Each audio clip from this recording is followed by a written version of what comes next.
Hey y'all.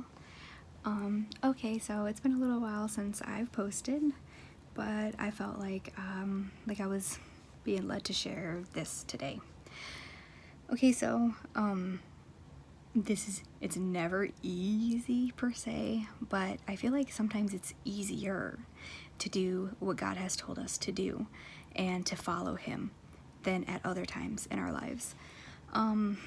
Sometimes we're living with parents and they're, constricting our movement from just being able to do whatever we want.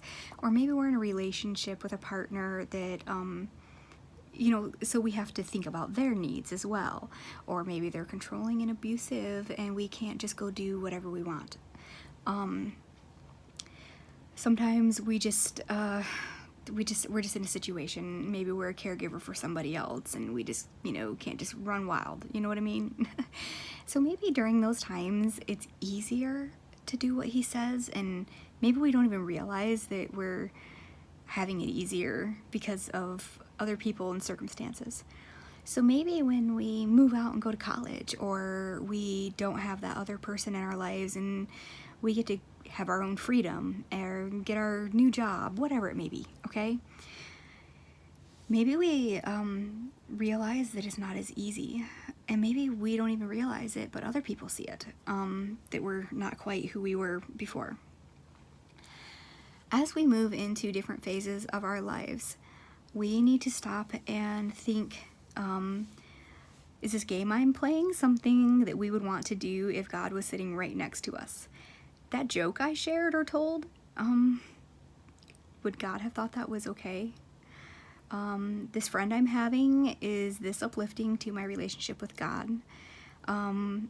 Is my new relationship putting me into the position where I am compromising my morals? Am I gonna have sex outside of marriage?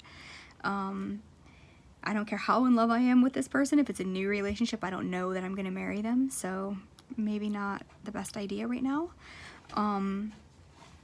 Just things like that. Is that movie something that I would have watched if Jesus was literally sitting beside me holding my hand? Is that language I'm using something I would do if he had his arm around my shoulder? Well, sometimes we just lose sight of what is right because we're in a new phase and it's exciting. So, as you walk through today, please remember that his arm is around us. He's holding us. He's holding our hand. He is right there. And this new phase will be better if you keep him first. And if you put him in your first. If you just put him first in every little thing that you say, think, do, what you read, what you watch, what you listen to, the things that you laugh at and that you share. I know that when all your buddies and all your workmates and everything are doing and saying things a certain way, that you feel like you're the odd man out. But Jesus said we are going to stand out and we're going to be mocked and laughed at and scorned for his name's sake. If we're not, if we fit in and if we're laughing with everybody, we probably aren't doing what we're supposed to be doing. We're not going to fit in if we are doing what he says. We're not. The crowd will not gravitate towards us when we're fitting in with him. We are going to have to seek out others with our beliefs and not compromise them to find a crowd, a group of friends, or even a few.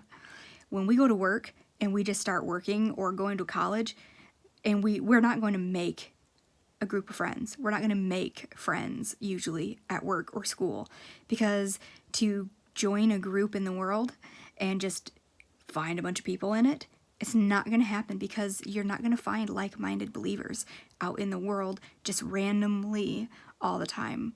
It's going to be hard to find somebody with like-minded beliefs. And those are the people Jesus said to make friends of. The people we find around us, we're supposed to be friendly and we're supposed to witness to them. But we're not supposed to be buddy-buddy, and we are definitely not supposed to be dating them.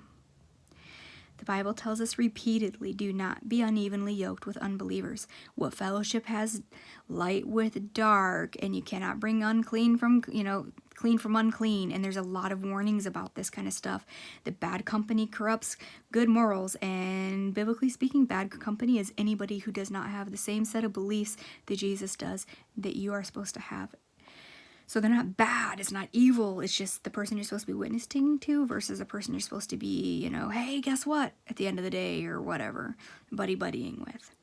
So I was just thinking about the different phases we all go through in our life and how it might influence our relationship and the way that we live. And, you know, we're just supposed to be keeping him first in all that we do. All literally does mean all. If we're thinking it, touching it, doing it, saying it, reading it, watching it, laughing at it, whatever, it's supposed to be all. It's supposed to be him first, not us. We're supposed to lay ourselves aside and our wants and our needs and our desires. He will take care of those. He will. But we got to put him first, and we have to have faith in him. So this is just my message today, and I felt really strongly led to say this. So I think somebody might be needing to hear it, I guess, because it was really, really pulling on me. I actually really didn't feel very good today and didn't think I would be making a video, which is why I haven't been making them for the last couple weeks. So I just haven't really felt very good. But I felt very strongly led to say this, so somebody must be needing it, and I hope that things are going okay for you, whoever you are, and I am praying for you even without knowing your name.